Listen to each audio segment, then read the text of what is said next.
Lumuluhang tumatakbo si Avril palayo sa mga lalaking humahabol sa kanya. Mabilis siyang pumasok sa nakahintong kotse at nagtago roon hanggang makatulog siya. Who is she? Tinig ng lalaki na gumising kay Avril. Nagmulat siya ng mga mata at namataan ng dalawang lalaking nakatayo sa kanyang harapan. I just found her in the backseat of my car. Tura naman ng lalaking nakasuit, matangkad, matikas. She's awake.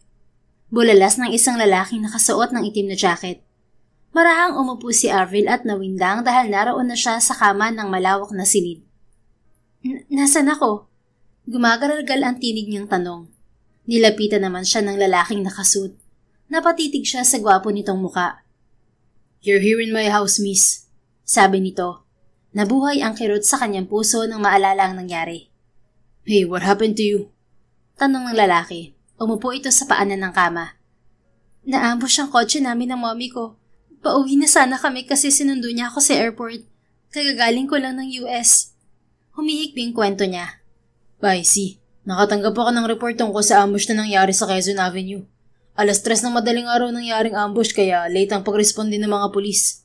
We found the dead body of a woman and the driver. Sabi nito. Humagulgol na si Avril. They killed my mom. Niyakap lang ako ni mommy kaya hindi ako natamaan ng bala. Pinalabas niya ako ng kotse kaya tamakbo ako. Pero hinabol ako ng mga lalaking nakasakay sa motorsiklo. Nakita ko ang itim na kotse sa tapat ng drugstore at pumasok ako nang malamang hindi nakalakang likuran. Humihikbing kwento niya. Pag-aari ko ang kotseng sinakyan mo, miss. Sakto na bumili ako ng gamot sa drugstore that time at hindi ko napansing sumakay ka. Nagulat na lang ako nang makita ka sa backseat at tulog. Binuhat na kita at inilipat dito sa guest room. Anong nangyari sa mommy ko? I'll call my dad.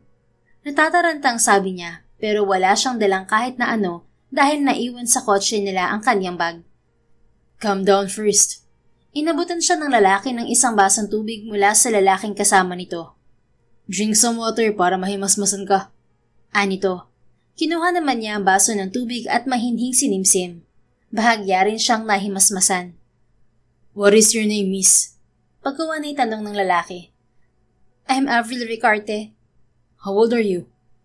26. Okay, Avril. Nagpahanda ako ng almusal. Kumain ka muna para makabawi ka ng lakas. Later, I will accompany you to the police station to get your statement. Ongoing na ang investigasyon sa nangyaring ambush sa inyo. Napatitig siya sa lalaki. Sino ka pala? Bakit alam mo ang nangyaring ambush? I'm Alfonso Guerrero. I'm the police detective who handles your case. I also run an intelligence and security agency here in Quezon City, and we're cooperating with the police. Alam mo ba kung sino ang nagpa-ambush sa amin? For now, we're gathering more information about the incident. Mapapabilis ang investigasyon kung makikipag-ugnayan ka sa amin dahil ikaw ang survivor at witness. Hindi ko na makaadamakan ng ambush sa amin dahil may suot na bonnet sa ulo. Maybe you know about your family's connections and business. Maaari kasing may kinalaman sa negosyo ang ambush. 5 taon akong tumira sa US at doon ako nag-aral ng college. I'm not aware of my family struggles regarding business. Wala namang kinukwentong problema sa akin sina mommy. What about your father? He's always busy. Minsan lang din siya umuwi sa bahay kasi siya ang nagmamanage ng car and heavy equipment auction namin sa Subic Bay. May private maritime company rin kami for cargo ship. Okay, take more rest. We will talk again later. My maids will assist your needs, and please feel at home. Ani Alfonso, tumalikod na ito. Sinundan niya ito ng tingin habang paalis kasama ang isang lalaki. Nakatulog ulit si Avril. Nang magising siya may mga nakatuping damit siyang napansin sa gilid ng kama. Saktong may pumasok na ginang. Mabuti gising ka na, iha. Nakahanda ng almusal. Sabi nito. Nasaan po si Alfonso? Pumasok na siya sa trabaho, pero sabi niya babalik siya before lunch. May pupuntahan daw kayo. Nagpabili pala siya ng mga damit mo para makapagbihis ka. Sinipat ni Avril ang mga damit, may kasama ng underwear. Salamat po sa pag-asikaso sa akin. Maliligo po muna ako. Anya. Sige, kapag tapos ka na maligo, pumunta ka na lang sa dining room. Ipapahanda ko ng pagkain. Salamat po. Ano po pala ang pangalan niyo? Pagkawa na itanong niya. Ako pala si Rowena. Nanay po ba kayo ni Alfonso? Ay hindi, isa lang ako sa 5 kawaksi niya. Narito rin ang anak kong babae. Asawa ko naman ang driver ni Sir Alfonso. Sige po, maliligo na po ako. Nagpaalam naman ng ginang. Tumayo na siya at pumasok ng banyo. Namangha siya sa lawak ng banyo. Daig pa ang palikuran ng isang presidential suite. Partida, guest room lang yon. Pagkatapos maligo ay lumabas ng kwarto si Avril. Nalula siya sa ganda at laki ng bahay. Ate Rowena? Tawag niya sa ginang habang pababa siya sa spiral na hagdanan. Nang makalapag siya sa malawak na lobby ay may dalagitang lumapit sa kanya. Magandang umaga po, ma'am. Ako po si Karen, anak ni Nanay Rowena. Sabi ng babae. Nasan pala ang dining area? Naiilang niyang tanong. Sundan niyo lang po ako, ma'am. Sumunod naman siya sa babae. Sa lawak ng bahay ay hindi kaagad niya makita ang kusina at dining area. Dumaan pa sila sa bar at island counter. Wag po kayong mahiya, ma'am. Sabi ni Karen nang igiya siya papasok sa dining area na parang kainan ng royal family. May mahabang lamesa na 12 ang silya na gawa sa matibay na kahoy. Nasa hotel ba ako? Kunot noong tanong niya. Bahay lang po ito ni Sir Alfonso, pero minsan ay tambayan ito ng mga kapatid niya. Pinaghila pa siya ni Karen ng silya sa harap ng lamesa. Inasikaso rin ito ang pagkain niya. Kasi simula pa lamang niyang kumain ay dumating na si Alfonso. 10:00 na rin kasi ng umaga. Are you okay now, Avril? Tanong nito nang makaupo sa katapat niyang silya. Matiim siyang tumitig sa lalaki. Kalmado ito pero medyo matapang kung tumitig. Sobrang seryoso rin ito, given na isa itong detective. Medyo bumubuti ng pakiramdam ko. Salamat pala sa tulong mo. Uuwi rin ako mamaya. Anya. Hindi ka pa pwedeng umuwi, Avril. Ha? Bakit? Ginupo na siya ng kaba. I will not allow you to leave my place. Na-misunderstood niya ang sinabi nito at naunahan siya ng takot. Marahas siyang tumayo. Are you kidding me? I need to go home. Hahanapin ako ni Daddy at aasikasuhin ko ang burol ni Mommy. Protesta niya. Listen, your case is not easy to handle.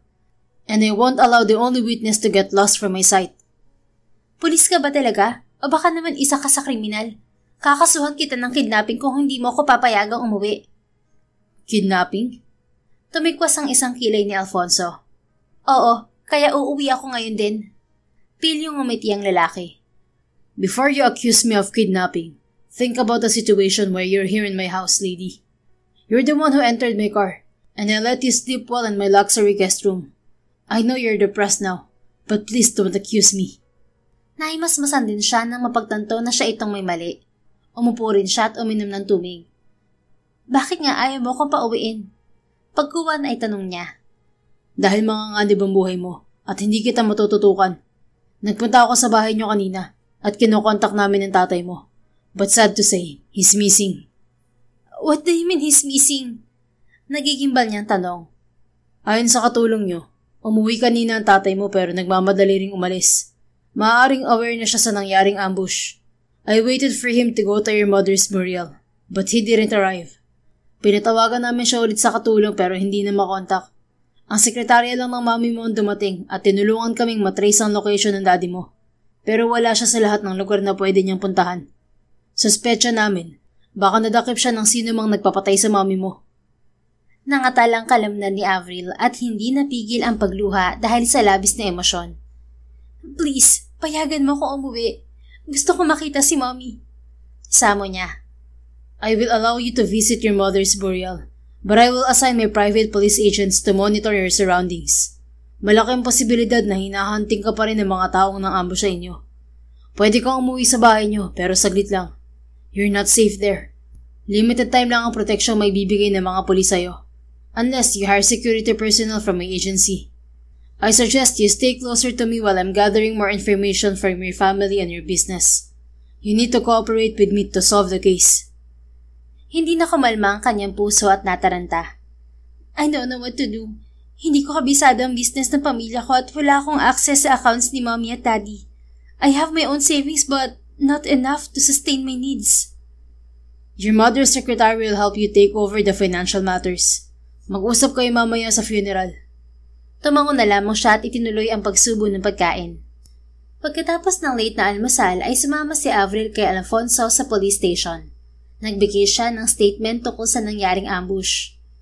"Can we go to my mother's burial now, Detective?" Tanong niya sa lalaki matapos siyang kausapin ng pulis. "We will go there now," sabi naman nito. Sumunod na siya rito palabas ng presinto at lumulan sa kotse nitong kakaiba. "Hindi ito ang kotse mo na sinakin ko kahapon, di ba?" Anya nang makaupo sa tabi ni Alfonso, na siyang driver. "Yes, iba to. Isa lang ang kotseng ito sa ginagamit ko sa trabaho. It's made of armor kaya bulletproof. Gawa to ng car company ng kapatid ko," sabi nito. Ibinigay sa kanya ni Alfonso ang na-recover na bag at gamit ng kanyang ina. Kasama ang kanyang bag. Nakuha na rin niya ang maleta.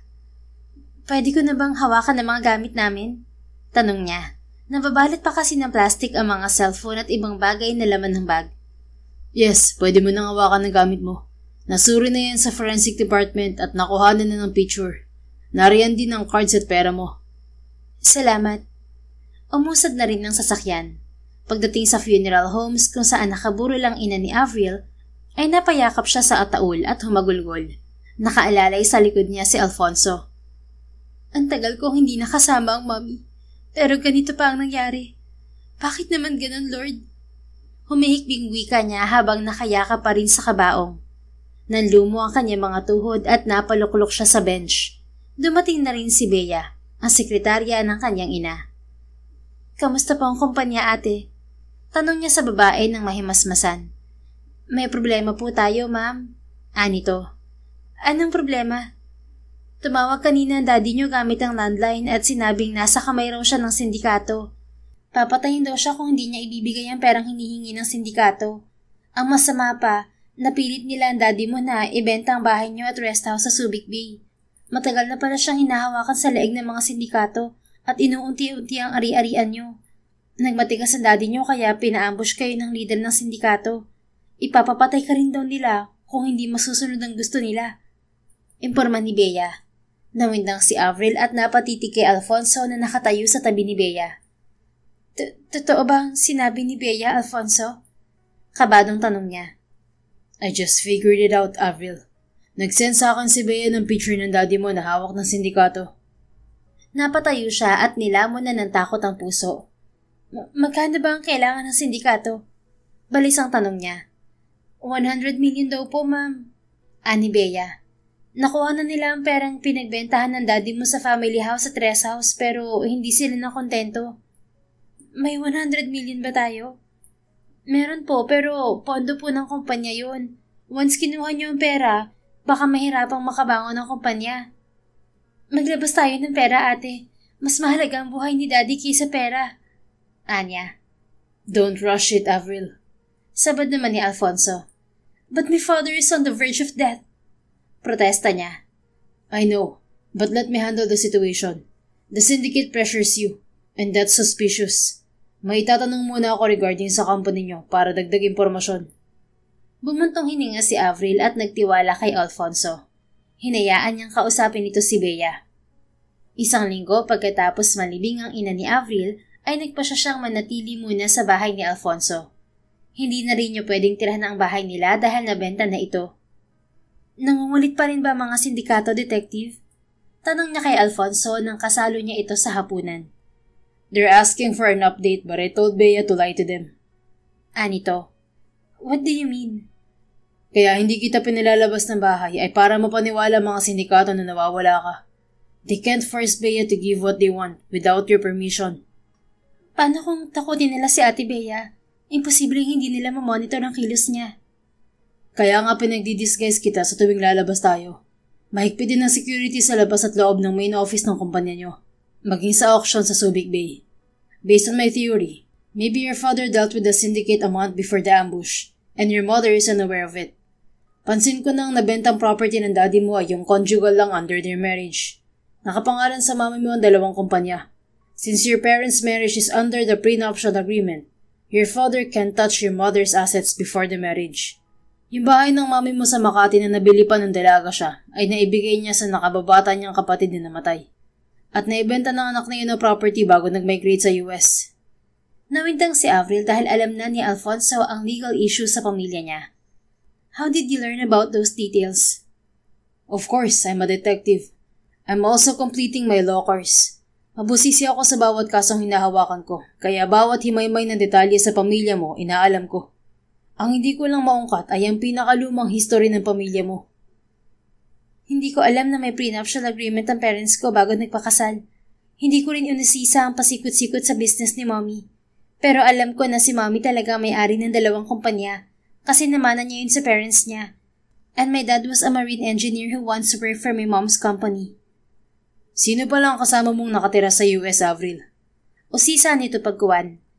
Yung pinsan ko na nag-migrate doon, anak yun ng bunsong kapatid ni Mommy. Why did you choose to live in the US?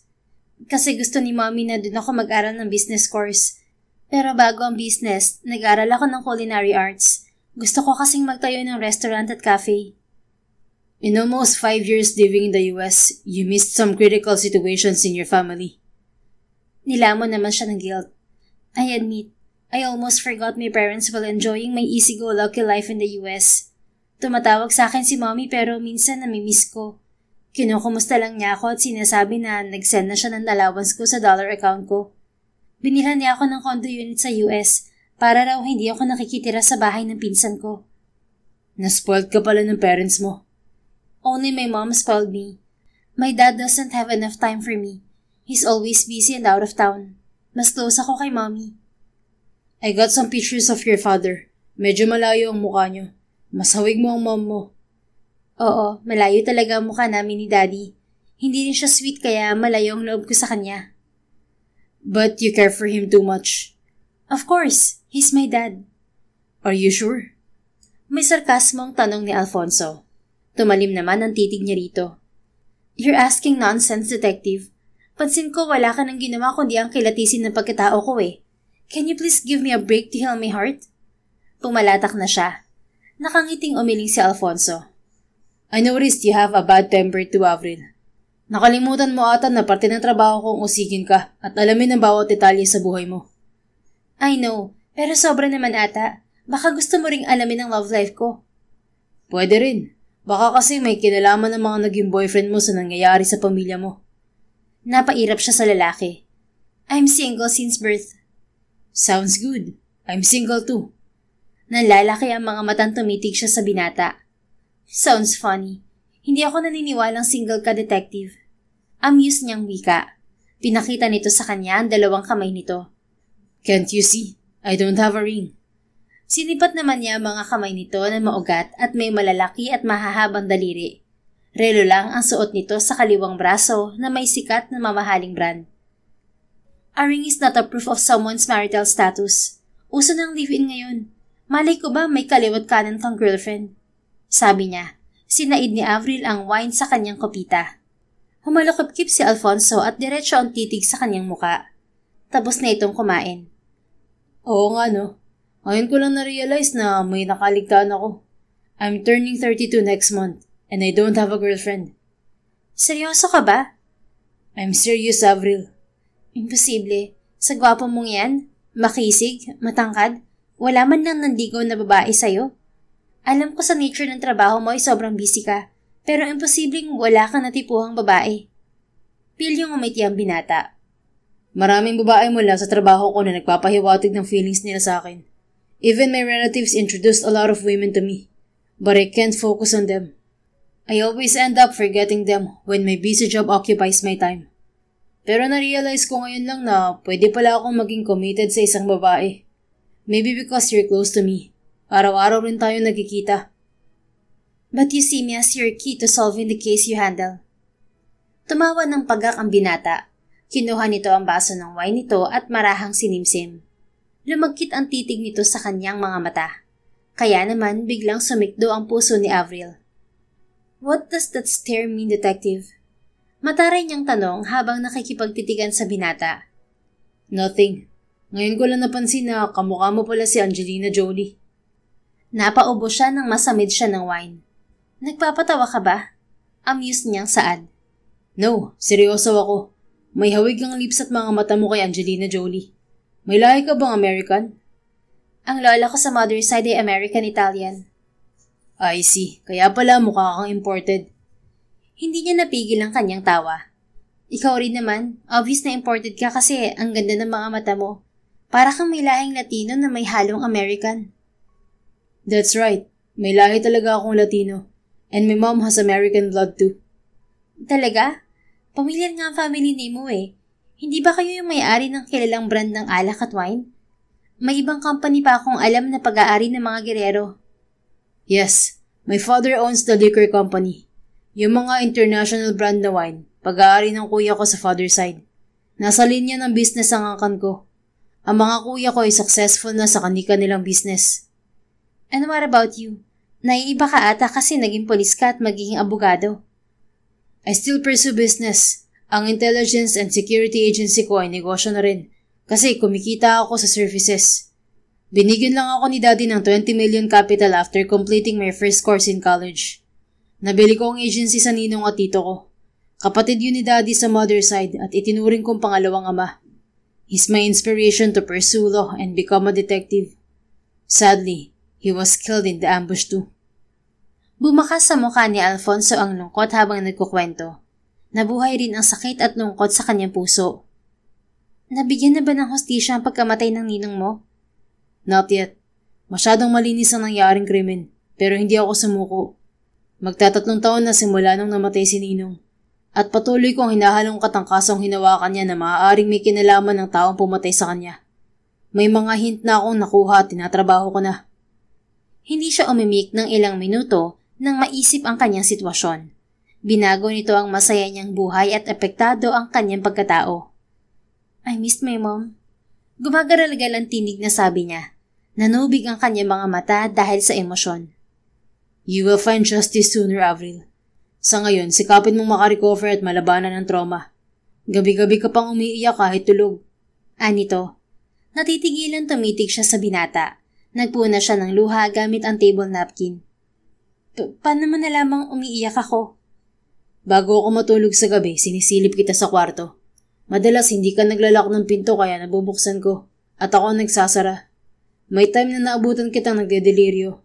I hugged you tight until you calmed down. Nawindang si Avril nang maalala na minsan niyang naramdaman na may yumakap sa kanya. Akala niya'y panaginip lang yon o parte ng hallucination. I know thank you is not enough, detective. You saved me once, and now you give me a safe place to stay. Huwag kang mag-alala. Once na-solve na ang problema, babayaran kita. Please don't bother, Avril. I'm just doing my job. Relate ako sa sitwasyon mo kaya gigil akong tulungan ka. Malakas kasi ang kutob ko na ang sindikatong nagpa-ambush sa inyo ay may connection sa pagpatay sa ninong ko. They have the same strategy. Gusto rin nilang hututan ng pera noon ng kaanak ng ninong ko, pero na-take over ko ang agency kaya bigla silang tumigil. Those syndicates are also extortionist. Baka may organisasyon sila na iisa ang modus. Salamat, pero nahihiya na ako kasi dagdag pa ako sa gastusin mo. Kaya nagbigay ako ng pera kay Ate Rowena para budget sa pagkain. Ayaw mo naman kasi akong payagang bumili ng condo unit para matirhan ko. Pwede kang gumastos dito sa bahay, pero huwag mong intindihan ng ibang expenses. May monthly budget ako mula sa income ng apartment ko. May apartment business ka? Manghauntag niya.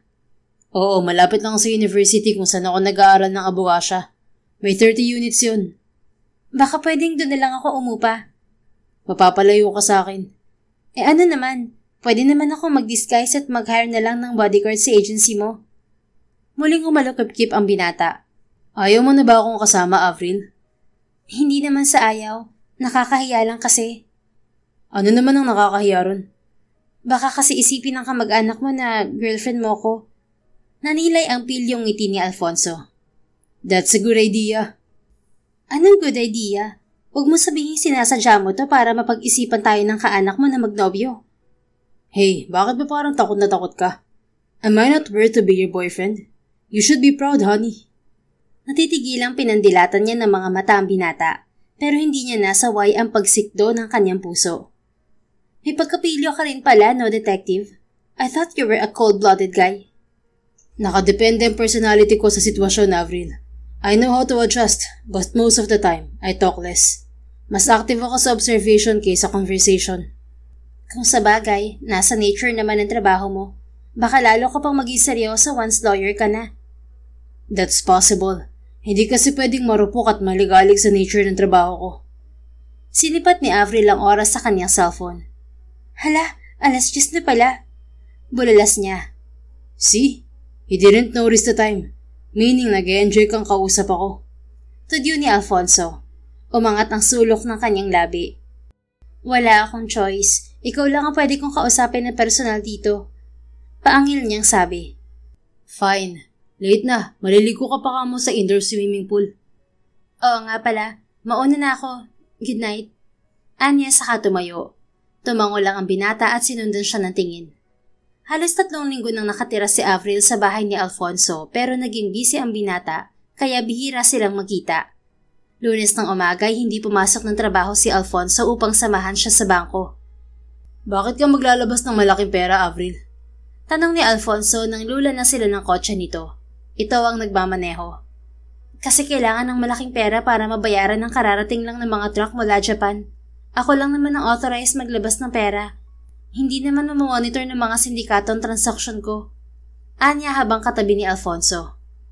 Hindi na ulit tumawag kay Bea ang sindikato simula nang sinabi niya na nawawala ka. Baka may iba na silang plano kaya hindi ko pwedeng ma-expose in public. Baka patayin nila si Daddy. Natatarantang sabi niya. Hindi nila basta papatayin ng daddy mo dahil lalong wala silang mapapala.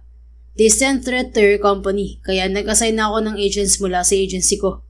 Ang gusto kong mangyari ay mabaling sa akin ang atensyon nila para mas madali ko silang makilala. Ha? Baka ikaw naman ang mapahamak.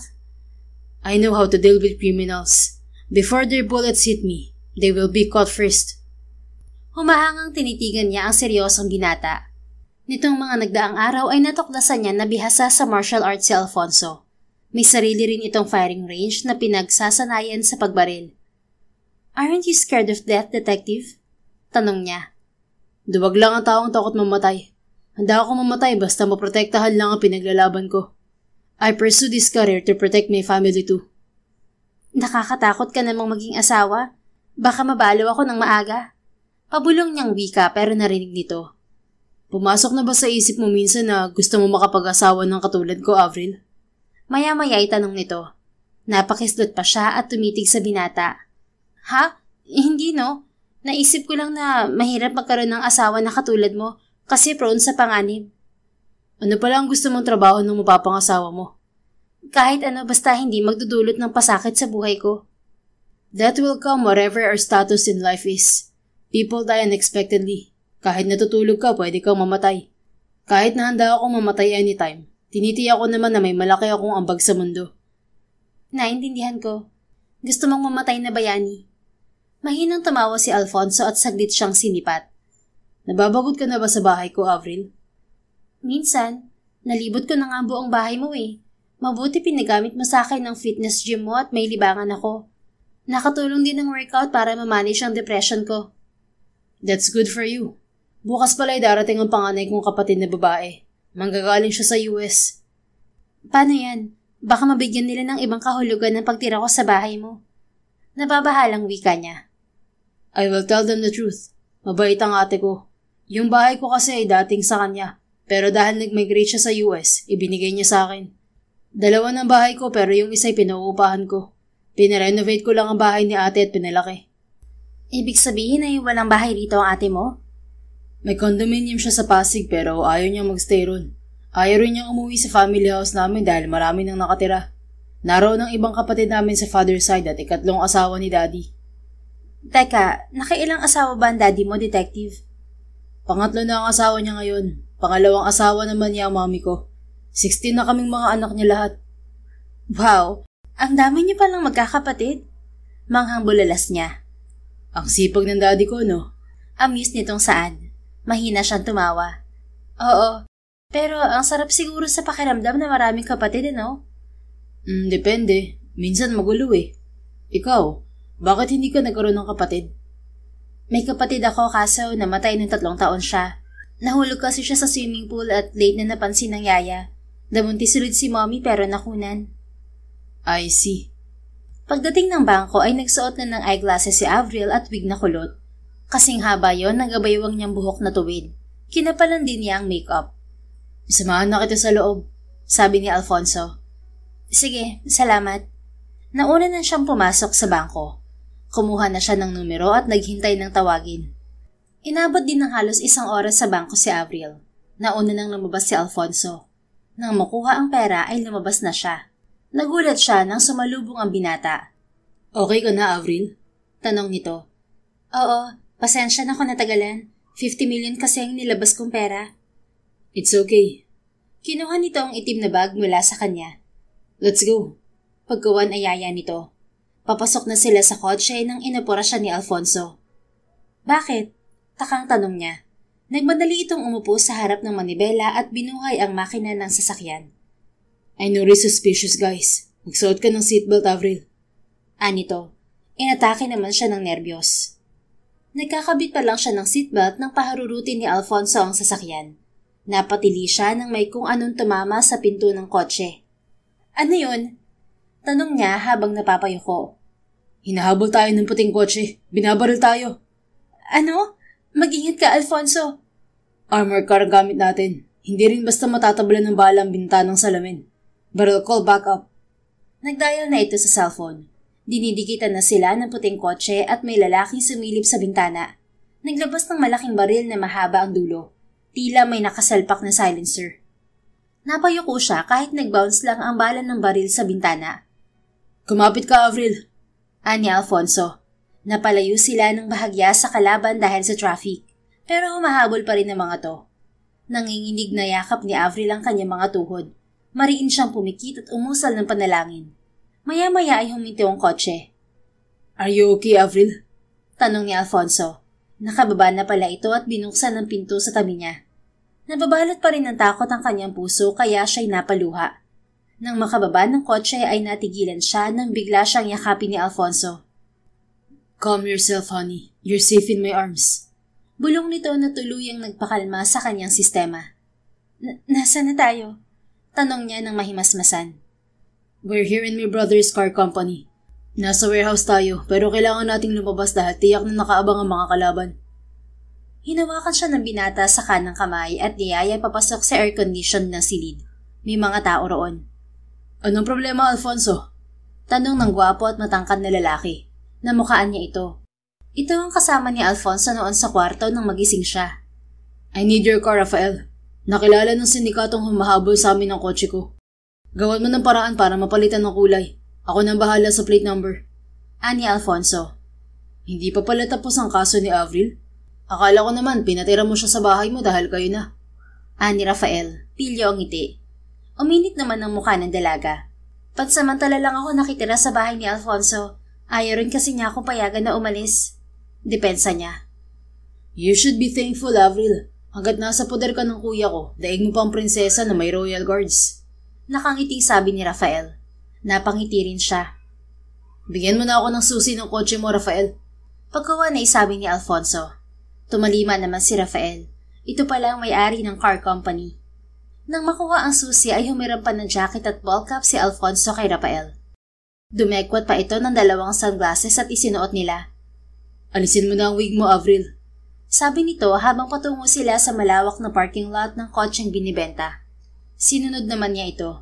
Palapit na sila sa pulang kotse nang bigla siyang hatakin ni Alfonso sa kanang kamay. Napasubsob siya sa dibdib nito. Hindi pa ito nakontento at siniil siya ng halik sa mga labi. Don't move, Avril. Palapit dito ang isa sa mahabol sa atin. Bulong nito sa pagitan ng kanilang mga labi. Hindi naman siya kumilos pero sinipat ang lalaking nakasuot ng itim na jacket na tila may hinahanap. Nang tumalikod ito ay hinatak siya ni Alfonso papasok sa pulang kotse. Pumuesto na ito sa harap ng manibela. Sigurado ka ba na ang lalaking yun ang humahabol sa atin? Nautal pa niyang tanong. Hindi pa rin kasi siya makaget over sa halik nito na nagpabili sa tibok ng kanyang puso. Oo, nakita ko na siya kanina na lumabas sa puting kotse na humabol sa atin. Ako kaya ang pakay nila? I think no. Hindi ka nila basta makikilala. Maaaring aware na sila na ako may hawak sa kaso mo at nagduda sila na baka nasa custody kita. Baka sinusundan na nila ako noon pa. Baka hindi ka nila tantanan, Alfonso. Don't mind me. Sanay na ako makipaghabulan sa mga kriminal. Binuhay na nito ang makina ng sasakyan. Binibenta tong kotse, diba? No. This is one of Rafael's collection. Nasa likuran ng for sale ng mga sasakyan. Safe na ba tayo? Oo naman. Baka nakaalis na rin ng mga sindikato dahil hindi nila makita ang kotse ko. Itinago na yun ng staff sa warehouse. Papalitan ko ang kulay ng kotse para hindi makilala. Baka alam ng sindikato ang bahay mo. Maaaring alam nila at nasundan ako mula sa police station. Pero malabo silang makapasok sa subdivision kasi pag-aari namin yun. Tiniyak ko na walang makakalusot na outsider doon at pinapacheck ko ang mga sasakyan papasok doon. Kung may bisita man ang nakatira sa subdivision, kailangan nila ng authorized letter mula sa tao sa loob. O kaya, patatawagan to sa gwardya. Skilled ang mga gwardya sa subdivision mula sa agency ko. Karamihan, retired army at police. Nag-assign din ako ng active police na nagpapatrolya sa loob at labas ng subdivision. Kung nasundan man ako ng sindikato, hanggang labas lang ng subdivision. Napanatag din si Avril at lalong humanga sa binata. Salamat, Alfonso.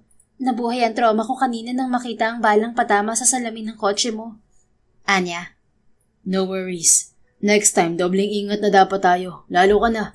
Kung may kailangan sa'yo si Bea, sabihin muna niya sa akin para sunduin ko siya. Teka, nasan ang bag ng pera? Pagkuhan ay tanong niya. Oo nga pala. Naiwan sa armored car. Sandali kukunin ko. Nagmamadaling lumabas si Alfonso. Naghintay naman siya at nagmasid sa paligid. Wala na yung lalaking humahabol sa kanila. May gumagala na ring gwardya. Maya-maya ay bumalik si Alfonso, bitbit na ang bag ng pera. Pinausad na rin ito ang sasakyan ng makalulan. Umidlip ka muna para ma-relax ang isip mo, Avril. Sige, gisingin mo na lang ako kapag nakauwi na tayo. Okay. Pumikit naman siya. Napasarap ang tulog ni Avril at nang magising siya ay karga na siya ni Alfonso. Alfonso, saan mo ako dadalhin? Kabalong tanong niya. Relax. We're home, honey. Anito sa paos na tinig. Nahimasmasan siya nang biglang maghurumentado ang kanyang puso. Masarap na sa pandinig niya ang pagtawag nito sa kanya ng honey.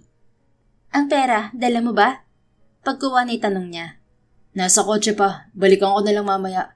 Ihahatid muna kita sa kwarto mo. Ibaba mo na lang ako rito, Alfonso. Ibinaba naman siya nito sa lobby. Nakahanda na ang lunch. Kumain ka muna. Kukunin ko lang ang pera. Muli itong lumabas. Pumasok naman siya sa kusina at kumuha ng tubig na iinumin. Takot na siyang lumabas ng bahay kaya si Alfonso na ang pumunta sa opisina ng kumpanya at ibinigay ang pera. Kinabukasan ay maagang nagising si Avril at tumulong sa pagluluto ng almusal. "Huwag na po kayong mag-abalang tumulong, ma'am," sabi ni Karen. Katuwang niya ito sa pagbabalat ng carrots. "Ayos lang, nakakahiya naman kung kain-tulog lang ako rito. Parating na ang ate ni Alfonso at gusto kong ipaghanda siya ng American breakfast." "Oo nga pala, mahilig sa American breakfast ang anak ni Ma'am Almira." "Kilala mo ang ate ni Alfonso, Karen?" "Aba, opo. Sa tuwing nagbabakasyon dito ang mag-ina, dito sila tumutuloy. Siguro malaki na ang anak niya ngayon." Bigla naman siyang nasabik na makilala ang ate ni Alfonso. Sinundo na umano ito ng binata sa airport. Tamang-tama nang maluto ang almusal ay dumating na mga bisita. Sinalubong ni Avril si Alfonso sa lobby. May hila-hila itong dalawang maleta. "Good morning po." Bati niya sa magandang babae na may akay-akay na gwapong batang lalaki. "Hi, are you Avril? Alfonso's fiancé?" Nakangiting sabi naman ni Almira. Napalis ang kanyang ngiti at sinipat si Alfonso. Napangiti ito. "Sinabi ko lang kay ate na pansamantala ka nakatira rito at wala akong sinabing fiancé kita." Depensa nito. Siniko ni Almira sa braso ang kapatid. "Don't lie, Alfon. Sinabi mo may fiancé ka na." "Sinabi ko lang yun para tigilan niyo ako kakareto sa kung sinong babae." "Then, I will assume that Avril is your fiancé. Period." Umira pa ang babae. Napabuntong hininga naman ang binata. "Mommy, I'm hungry." Reklamo naman ng bata. Nilapitan ni Avril ang bata upang madistract ang sarili. "Hi, Pogi. What do you want to eat?" Tanong niya sa bata. "I want pancake," sabi nito. "Good choice. I cooked some pancakes. Let's go to the dining." Sumunod naman sa kanya ang bata. "Are you Uncle Alphonse's wife?" Tanong ng bata. Napangiwi siya. No. I'm just his friend." "You're a cook here?"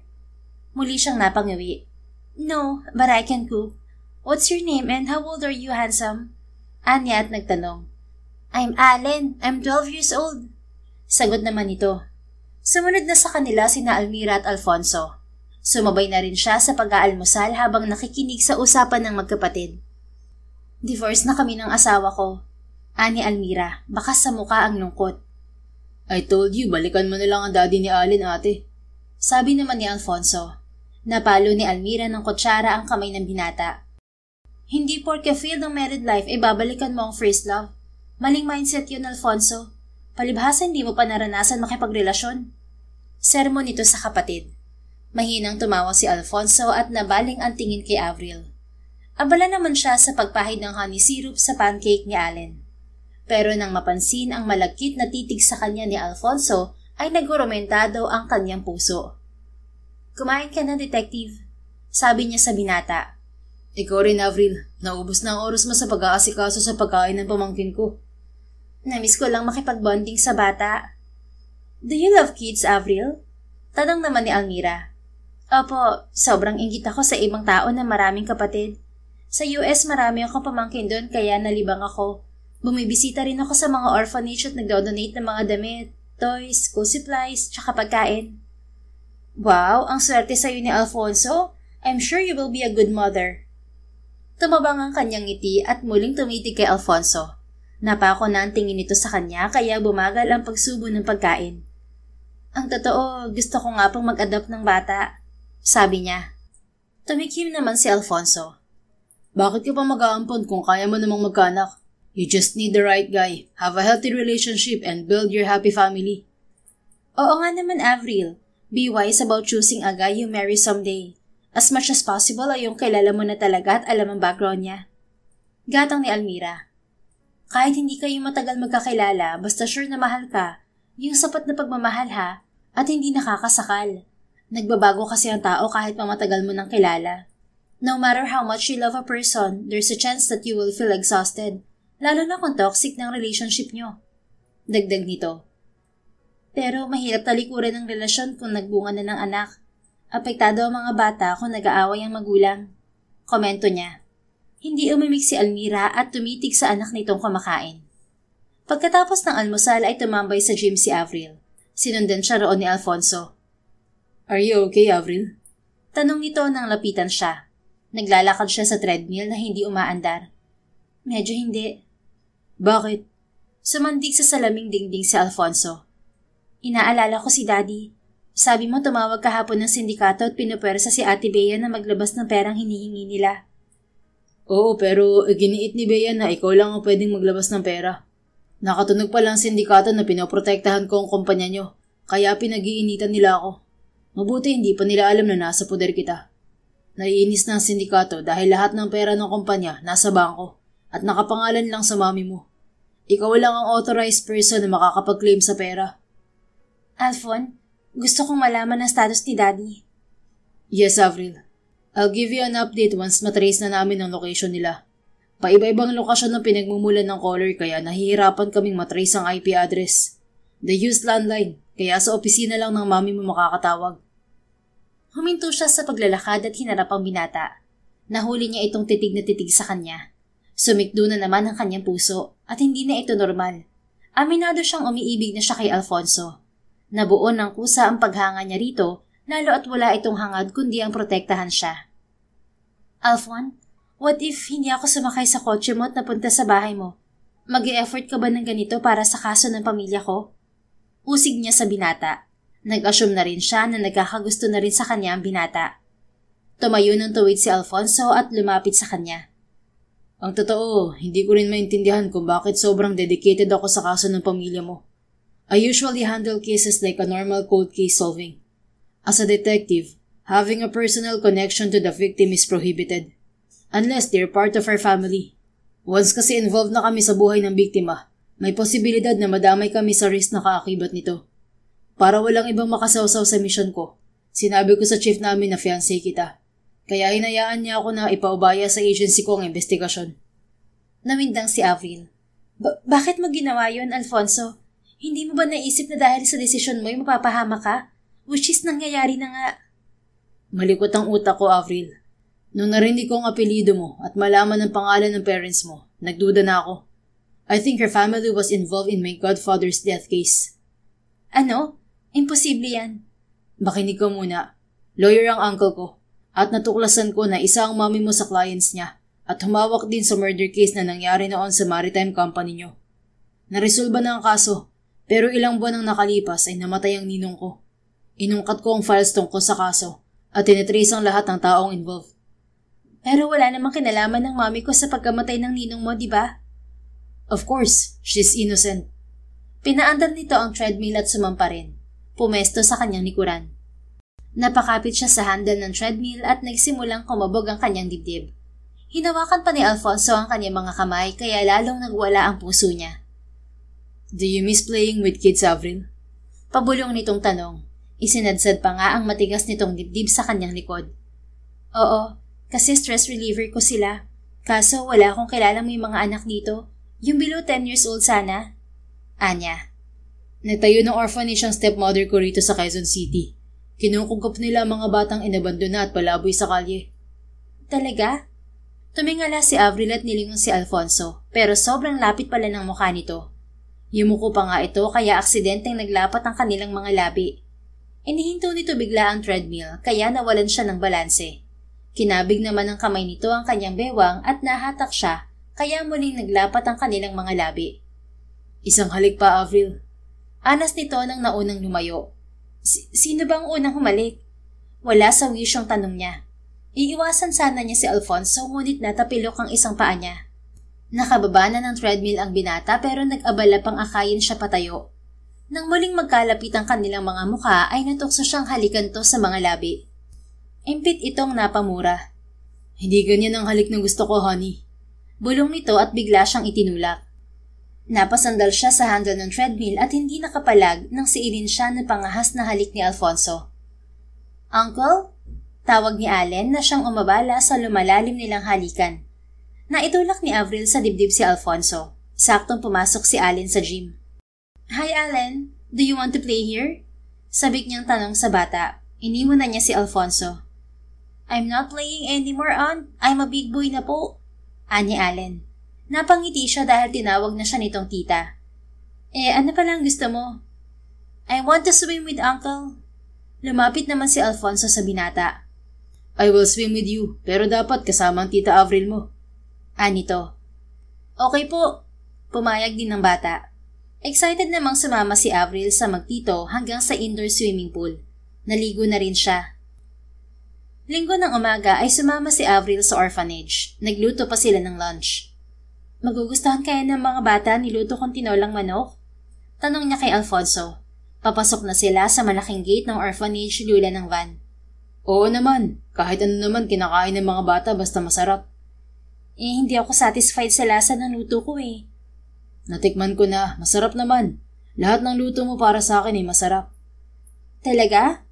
Nakangiting tumitig siya sa binata. Sinipat siya nito at kumindat. I never lied even once in my life, Avril. Lalo na sa taong mahalaga sa akin. Umalab na ang kanyang muka at hindi maitago ang kilig. Magiging lawyer ka, hindi maiiwasang magsinungaling ka, lalo kung napunta ka sa akusado. Natawa ang binata. Lying to defend your client is a risky choice. Hindi naman ako pipili ng kliyente na magpapasakit sa ulo ko. May ambisyon pa ako maging prosecutor. Oo nga pala, wala ka bang pasok sa law school? Nakabreak kami. Next month pa magre-resume ang klase. Kaya pala marami kang time at tupagin ng pending cases mo. Kahit naman may pasok sa school na mamanage ko ang oras ko. Paano na lang kung may asawa ka na? Baka wala ka ng oras sa pamilya mo. Magkakaroon ako ng oras basta ikaw ang magiging asawa ko. Natatawang tinapik niya ng kamay ang braso ng binata, pero bigla siyang nasabik sa sinabi nito. I didn't expect we would end up flirting each other, Alphon. Who told you we're flirting? Nakasimangot na ito. Ano pa bang tawag mo sa ginagawa natin? I never flirt with a woman. What happened to us? I think it is a serious progressive relationship. Anong ibig mong sabihin? Amis niyang tanong sa binata. Hindi na ako magpapaligoy-ligoy pa. I like you, Avril. Seryosong pahayag nito. Natitigilang tinitigan niya ito. Seryoso ka? Yes, I'm sure you like me too. Oo, gusto rin kita at naudot ang sasabihin niya ng mapagtanto na nadulas na ang kanyang dila. Hindi niya dapat sinabi yon. Never mind, agap niya. Narinig ko yun, honey. Nakangiting sabi ni Alfonso. Uminit na ang kanyang mukha sa hiya. Sorry, nadulas lang ang dila ko. That means gusto mo talaga ako. Hindi nagsisinungaling ang puso, Avril. Oo na, gusto na kita. Feeling ko nga mahal na kita. Pag-amin niya. Biglang tumahimik si Alfonso, pero nakangiting inayos ang pwesto ng sasakyan sa parking lot. Sinalubong na sila ng staff kaya bumaba na sila. Tinulungan niya ang mga ito na maibaba ang dala nilang mga pagkain at regalo. Wow, ang daming bata! Excited niyang wika nang salubungin sila ng mga bata. Nasa 30 na mga bata rito. Lahat sila'y ulila at inabandona. Ani Alfonso. Excited ang mga bata na lumapit kay Alfonso. Isa-isang nagmano. Napahanga lalo si Avril kay Alfonso dahil sa pagmamahal nito sa mga bata. Ang swerte ng magiging anak mo, Alfon. You know how to care for kids. Anya. They are my happy pill, Avril. Kapag stress na ako sa trabaho, tumatambay ako rito at nakikipaglaro sa mga bata. Pareho tayo. Pero ang dami mong kapatid Hindi ka ba nagkaroon ng chance na makabanding sila? Pumasok na sila sa malawak na function hall ng orphanage. Naabutan ko pa naman ng maliliit kong kapatid. Pero dahil may sarili akong mundo, mas gusto ko mapag-isa at magbasa ng libro. Ngayon nagkakaedad na ako, saka ako hinahanap-hanap ang bonding with kids. Ang mga kapatid ko kasi noon ay magugulo, madalas nag-aaway. Ganun ata kapag magkaiba ng ina. Kami magkakapatid both sa father and mother namin ang close talaga. Obvious nga na may sarili kang mundo. Amused niyang sabi. Inilabas na niya sa eco bag ang maraming hinog na saging. Sabi pala ni Ate Almira, ikaw raw ang pinakamatalino sa inyong magkakapatid. Kasi bata ka pa ay habi mo na magbasa. I didn't assume that. Lahat naman kami magkakapatid ay may angking talino. Sa magkakaibang larangan nga lang.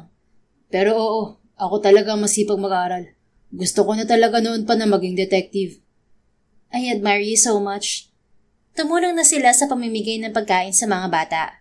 Pagkatapos ng tanghalian ay umidlip ang ibang bata, pero ang iba'y nakipaglaro sa kanila. Laro tayo ng bahay-bahayan, Tito Alfon, sabi ng batang babae na si Sora. Sige, ako ang tatay niyo, ani Alfonso. Si Tita Avril po ang nanay namin. Sabad naman na batang lalaking si Roy. Hindi nakatanggi si Avril nang hilahin siya ng mga bata palapit kay Alfonso. Pinaghawak pa ng mga ito ang kanilang mga kamay.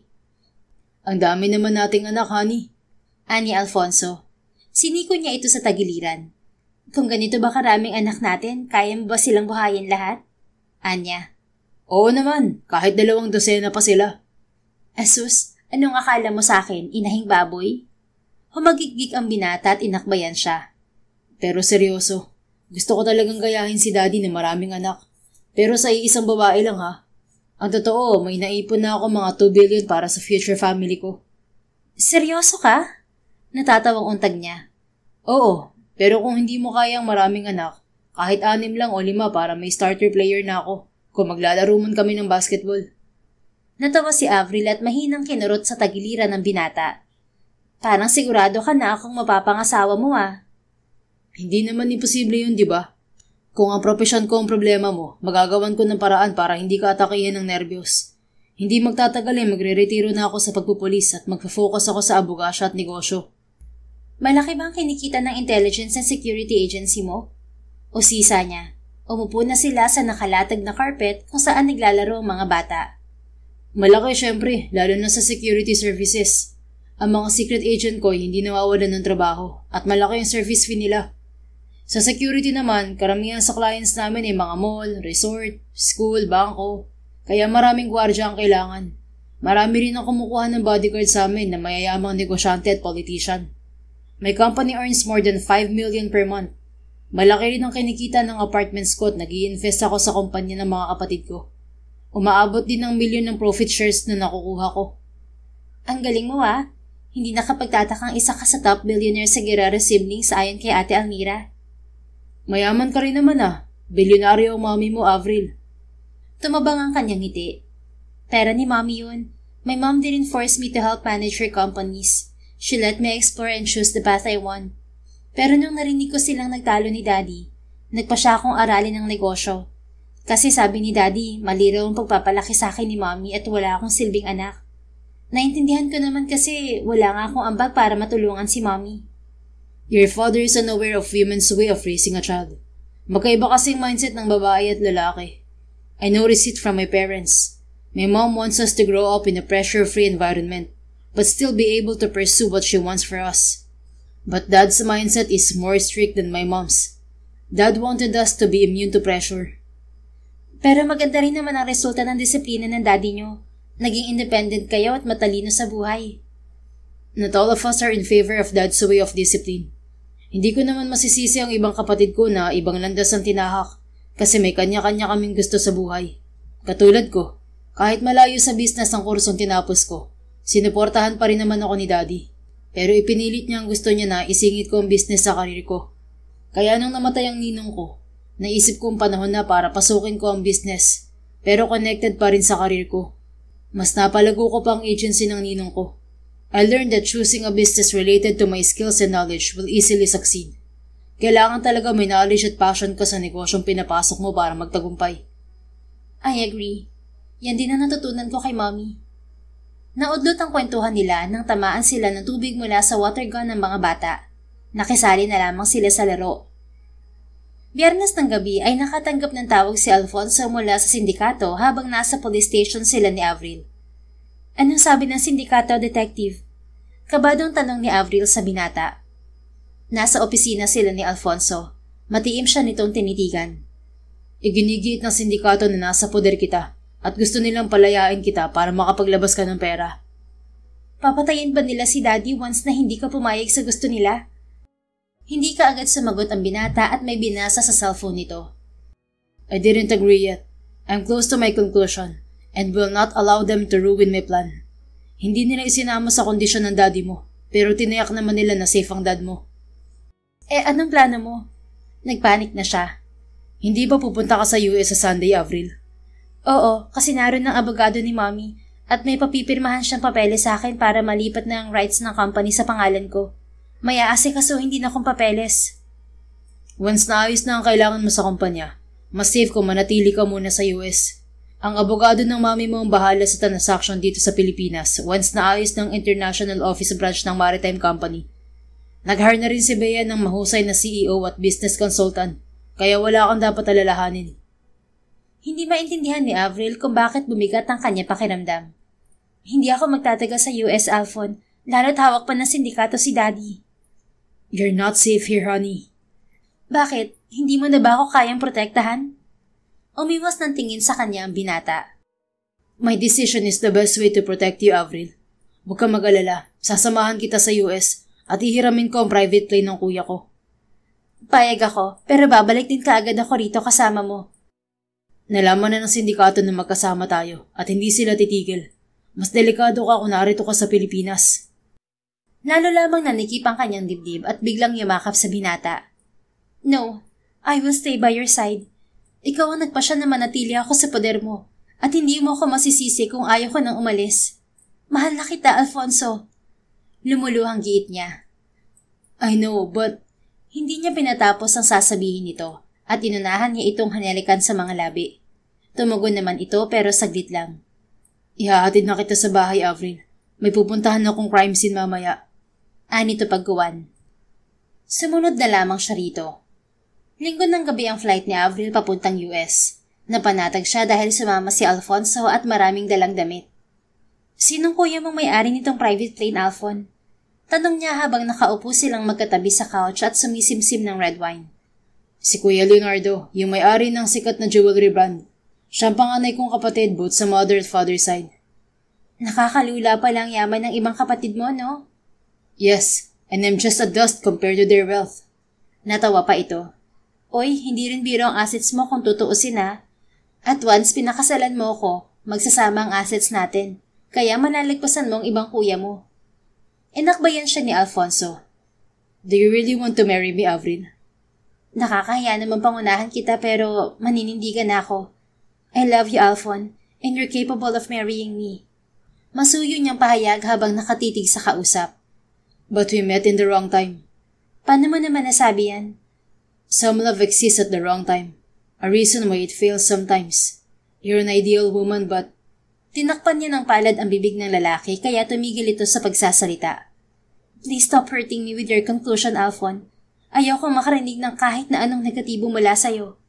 Hindi na ito umimik at inisang lagok ang laman ng baso nito. Nakatulog sa biyahe si Avril at nagising lamang siya na nakahinto na ang eroplano. Nasaan na tayo, Alfonso? Tanong niya sa binata nang makalabas ng kwarto. We're here in my mother's private airport. Inabisuhan ko na siya na dito tayo bababa. Pumayag din siyang gamitin ko ang isang kotse niya para makapunta tayo sa condo unit mo sa California. Anito? Nasa Los Angeles pa lang mami mo? Yes, and her family owned the resorts and travel agency. Malayo rito ang California. Wala bang malapagan na eroplano ron? Wala. Don't worry. 3 oras mahigit lang naman ang biyahe mula rito. Kung sa bagay, mas gusto kong bumiyahe by car lalo't malamig ang panahon. Nang dumating ang sundo nilang kotse ay bumaba na sila. Si Alfonso na ang nagbitbit ng maleta nila. May driver na sila kaya sa backseat sila umupo. Bumili na sila ng pagkain sa daan. Pagdating sa California ay kagad nakipagkita si Avril sa abogado ng kanyang ina. Tama si Detective Avril. Mas safe kung mananatili ka muna rito sa US. Sabi ni Attorney Guzman. Kasalo nila ang Ginoo sa hapunan sa isang restaurant. Naintindihan ko po ang concern niyo, pero inaalala ko si Daddy at ang kumpanya, Attorney. Uuwi na ako sa Pilipinas sa Friday at ako nang bahala sa kumpanya. Safe ang kampanya dahil nangako si Detective Alfonso na bantay sarado ng mga pulis ang lahat ng branch. Ang hinihingi lang naman ng sindikato ay pera na makukuha sa kumpanya. Nakipag-deal na si Detective at nagbigay ng palugit ang sindikato para manatiling buhay ang daddy mo. Aywan ko lang kung anong deal na yun. Nabaling ang titig niya kay Alfonso. Anong deal yun, Alfon? Nangako ko sa sindikato na ibibigay ang pera bago matapos ang buwang to. Anito? Magbibigay ka nga ng pera sa kanila? Oo, pero hindi totoong pera. We plan to trap them after confirming their location. Kabado man ay nagtiwala siya sa plano ni Alfon, pero minsan ay nagdududa siya kung tama ba ng impormasyon na ibinibigay nito. I want to witness my dad's freedom, Detective. Sabi niya kay Alfonso. Hindi na nagkomento pa ang binata. Pagkatapos ng meeting ay umuwi rin sila sa condo unit ni Avril. Namili na siya ng stock nilang pagkain. Matulog ka na, Avril. Tinulungan siya ni Alfonso na mag-ayos ng grocery. Mamaya na, ikaw ang dapat matulog. Hindi ka man lang umidlip sa biyahe. Nakatulog ako sa aeroplano at hindi pa ako inaantok. Napahikab siya. Sige na nga, mauna na pala akong matulog. Iniwan na niya ang binata at pumasok na siya ng kwarto. Napasarap ang tulog ni Avril at nang magising siya'y tirik na ang araw. Bumalikwa siya ng bangon at lumabas ng kwarto. Alfon? Tawag niya. Tahimik ang bahay. Kinatok niya ang kabilang kwarto pero hindi nakalock, kaya binuksan niya. Walang tao roon. Wala na rin ang maleta ni Alfonso. Alfon? Sigaw niya habang patakbong pumasok sa kusina. Napatitig siya sa lamesa na may nakahaing almusal. Nilapitan niya yon at kinuha ang kapirasong papel na naipit ng baso. Nanikip na ang kanyang dibdib habang binabasa ang sulat. I'm sorry, Avril. I need to leave. And please stay here for your safety. I need to focus on my mission first. Sabi sa sulat ni Alfonso. Nanlulumong lumuklok si Avril sa silya at hindi napigil ang paghagulgol dahil sa sama ng loob. Sa kabila ng masakit na liham ni Alfonso ay bumiyahe pa rin si Avril pauwi ng Pilipinas. Ma'am Avril, akala ko ba nasa US ka? Gulat na tanong ni Bea nang puntahan ito ni Avril sa opisina ng kumpanya. Kararating lang niya mula US at wala pa siyang tulog. Hindi ako pwedeng magtagal sa US, Ate Bea. Nakausap mo na ba si Alfonso? Hindi pa pumupunta rito si detective pero tumawag siya kahapon at sinabi na huwag kaming magbukas ng office bukas. Para raw yun sa safety ng empleyado kasi may bomb threat ang mga sindikato. Pupuntahan ko si Alfonso. Nagmamadali siyang lumabas. Tinadtadan niya ng chat at text si Alfonso pero wala itong sagot. Sinabi niya na naroon na siya sa Pilipinas. Sasakay na sana siya ng taxi nang may lalaking humarang sa kanya at purisahan siyang isinakay sa itim na kotse. Let me go! Ano bang kailangan niyo sa akin, ha? Natatarantang sigaw niya. Tumahimik ka. Masyado mo na kaming pinahihirapan. Singhal naman ng lalaking nakaupo sa tabi ng driver. Tumahimik siya nang tutukan siya ng baril ng lalaking katabi. Nangatal ang kanyang kalamnan habang yakap ang kanyang shoulder bag. Nagba-vibrate ang cellphone niya na nasa bag. Maya-maya ay biglang huminto ang kotse. Sino yun?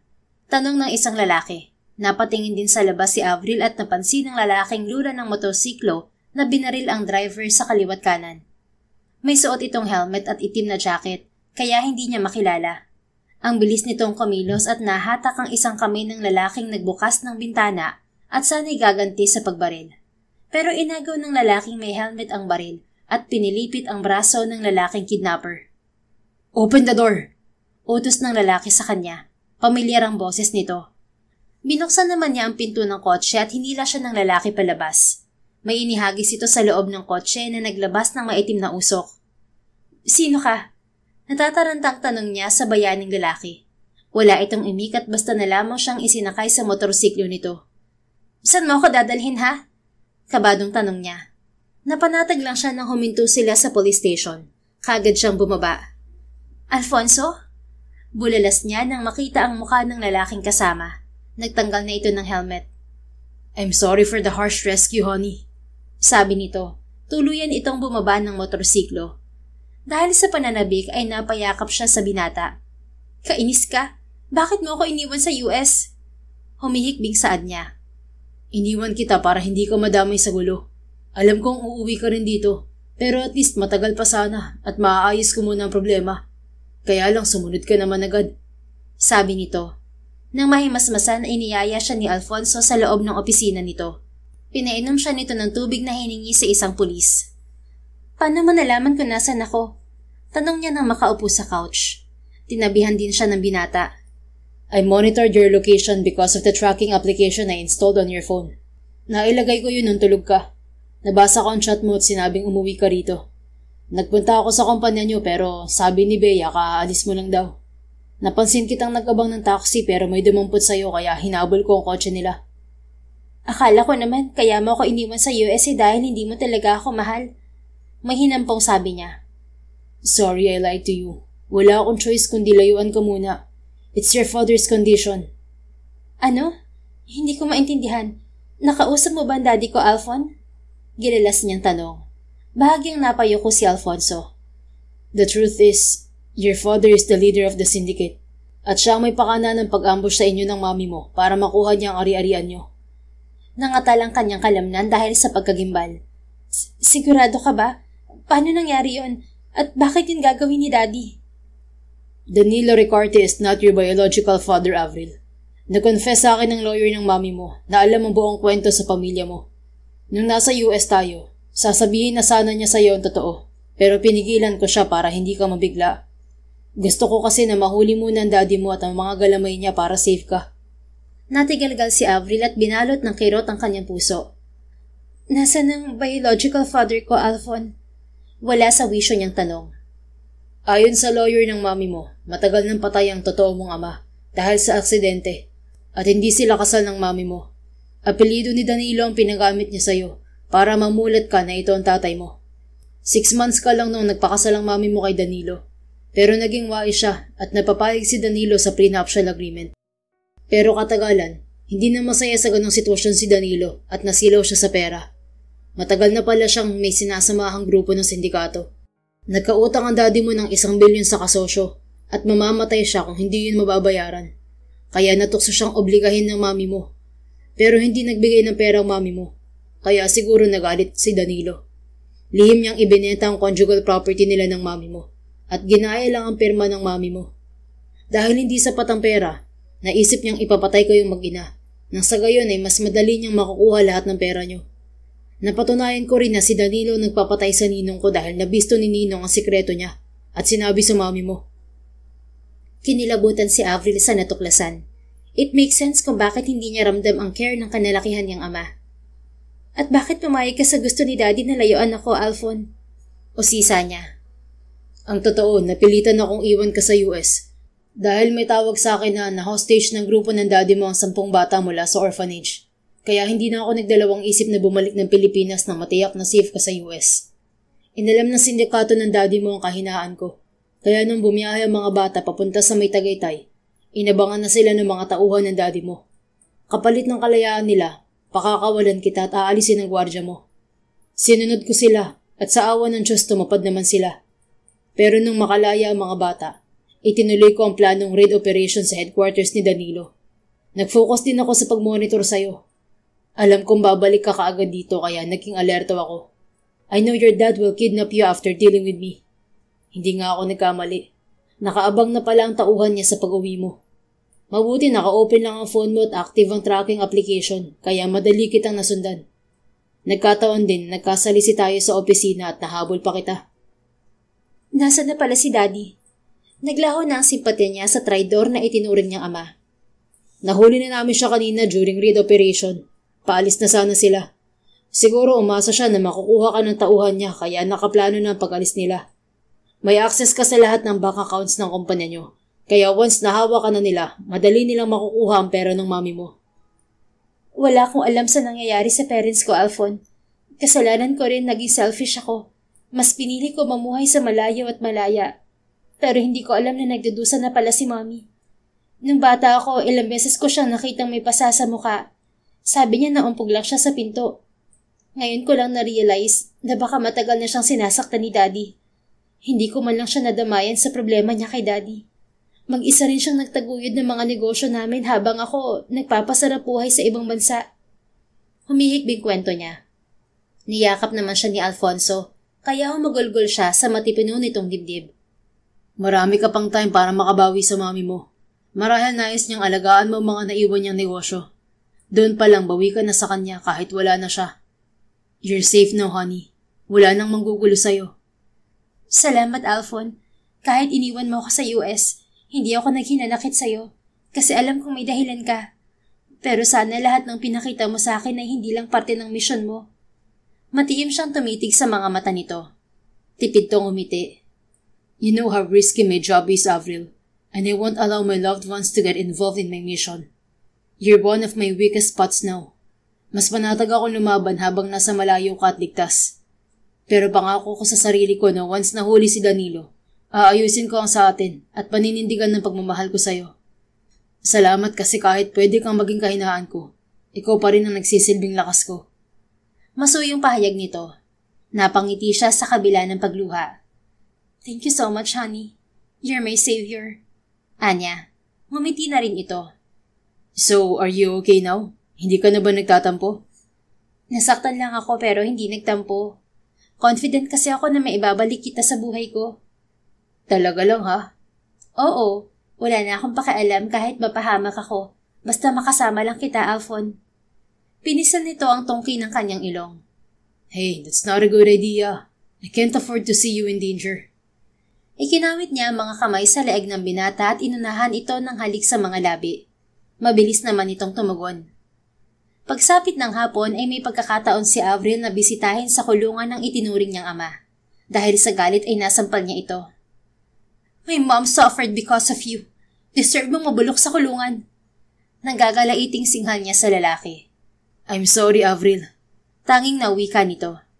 I will forgive you. Pero ipapaubaya ko na sa hustisya at Diyos ang kasamaan mo. I hope you will regret all your sins now. Tahimik na lumuha ang Ginoo, kaya hindi na niya ito kinausap. Iginiya na rin siya ni Alfonso palabas ng piitan. Nang matapos lahat ng problema ay formal na umupo bilang chairwoman ng kumpanya nila si Avril. Kahit marami siyang hawak na pera ay hindi siya bumili ng bahay. Bakit ayaw mong bumili ng bahay, honey? Tanong ni Alfonso nang lulan sila ng kotse nito pa uwi. Sinundo kasi siya nito sa opisina. Ayoko, mariing sabi niya. Bakit? Gusto ko manatili sa bahay mo habang buhay. Natawa ang binata. Kung ganoon, dapat ka na palang magpatali sa akin. Napatitig siya sa kanang kami ni Alfonso na may hawak na pulang kaheta. Binuksan nito yon. Ano yan? Manghang tanong niya. It's a ring, honey. Since ayaw mong umalis sa bahay ko, maasawahin na kita. Will you marry me, Avril? Nakangiting sabi nito. Inihinto pa nito ang kotse sa gilid ng kalsada. Lumapad naman ang kanyang ngiti ng pagharian ng galak ang kanyang puso. Ang bilis niyang kinuha ang singsing at isinuot sa kanyang palasinsingan. Siyempre naman, pakakasalan kita kahit ngayong din, Alphon. Hindi na kita pakakawalan, no? Ikaw kaya ang savior ko. Mabilis man ang pangyayari sa atin, pero hindi na mahalaga yon dahil mahal kita. Kinikilig na yumakap siya sa binata. Thank you, Alfonso. I'm the luckiest woman on earth now. Lumuluhang sabi niya. Salamat din, Avril. Binigyan mo ng ibang kulay ang buhay ko. Excited na ako makita ang future kids natin at hindi na tayo manghihiram ng bata sa orphanage. Anito, ako rin. Gusto ko na rin ng anak. So, let's start making our baby. Pinisil niya to sa braso. Kasal muna, hoy. Natawa ito. Pagkuwan ay pinaghinang nito ang kanilang mga labi. Hindi na pinatagal ni na Avril at Alfonso ang kanilang kasal. Simpleng kasal lang sana ang gusto nila pero ang mga kapatid ni Alfonso na ang nag-offer ng bonggang selebrasyon. Nakilala rin ni Avril ang mami ni Alfonso at iba pang mga kapatid. Mabilis man ang mga pangyayari sa pagitan nila, naging matatag ang pundasyon ng kanilang relasyon. Ang tiwala, sakripisyo at pagprotekta sa isa't isa. Ilang buwan na nga lumipas ay positibo na agad sa pagbubuntis si Avril. Saktong nagtapos ng abogasya si Alfonso ay nasilayan din nito ang inaabangang anak. Ang pagmamahalan nila ay tila kidlat na dumaan sa gitna ng unos. Mabilis, nakakagulat, pero sapat para mag-iwan ng liwanag. Dahil minsan, hindi mo kailangan ng mahabang panahon para mahalin ang isang tao. Minsan, sapat na ang isang pagliligtas para magpasya ang puso na sa kanya ka na panghabang buhay. The end. Kung nagustuhan mo ang istoryang ito, please don't forget to like, comment, and share it with your friends. Your support really makes a difference. Thank you and see you sa ating next story. Keep safe and be blessed.